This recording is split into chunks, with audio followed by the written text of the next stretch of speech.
Killer blow for Wolves. West Ham are heading to a fourth successive Premier League defeat. Rock bottom after 4 matches, a nightmare in the new job for Manuel Pellegrini at West Ham United.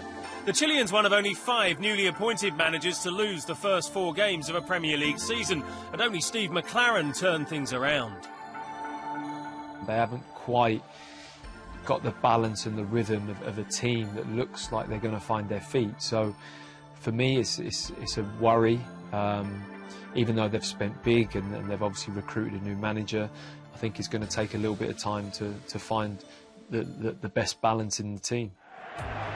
Luca deep, puts in the cross, Everton straight back into it, didn't take long at all with it. Everton's 1-1 draw with Huddersfield extended their unbeaten start. They're one of just 5 teams yet to taste defeat, but that run does contain 3 draws. Even so, anything less than maximum points this weekend would be seen as a disappointment. They do have a clear weakness. Against Huddersfield, Everton conceded their 3rd goal from a corner this season. Keeper Jordan Pickford has urged the side to sort it out, and Marco Silva's preference for zonal marking has come under scrutiny. Overall, 4 of the 6 goals Everton have shipped this season have come from set pieces. And Silva's dead ball defensive record during his time at Watford and Hull doesn't make for good reading either. He must find a way to remove that vulnerability. It's not so much spending hours on the training pitch, it's just refreshing on it all the time. I used to like to do set pieces once a week, for sure, maybe the day before a game or at some point in the week, just to keep on top of your responsibilities and to freshen the players up of the places they needed to be and how they needed to set up. Since making his Premier League debut back in 2012, Gylfi Sigurdsson has provided 37 top-flight assists. This season, David Silva of Manchester City is the only midfielder who's created more chances. After a difficult first campaign on Merseyside, the fans are now seeing the best of the Icelandic international. So what's the key to that success? Playing with a centre-forward in Tosun, who is more of a hold-up, physical presence, wants to get in the box. Very simple, sets the ball, lays it wide, gets in the box to score. And I think playing him with a centre-forward like that just allows him to really have that creative edge. Good save by Fabianski.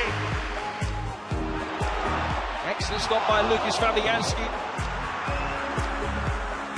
Fantastic save by Fabianski. West Ham's new goalkeeper has certainly had his work cut out. Lucas Fabianski's made the joint most saves in the Premier League along with Burnley's Joe Hart, but hasn't been able to stop United from conceding 10 goals, sharing the division's worst record with Huddersfield.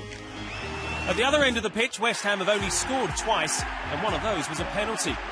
Marko Arnautovic bagged both those goals, emphasising that the Hammers have been worryingly over-reliant on the Austrian since the start of this calendar year.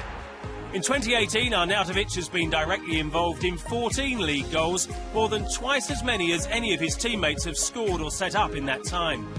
The club clearly intended to spread the workload when they spent big money in the summer.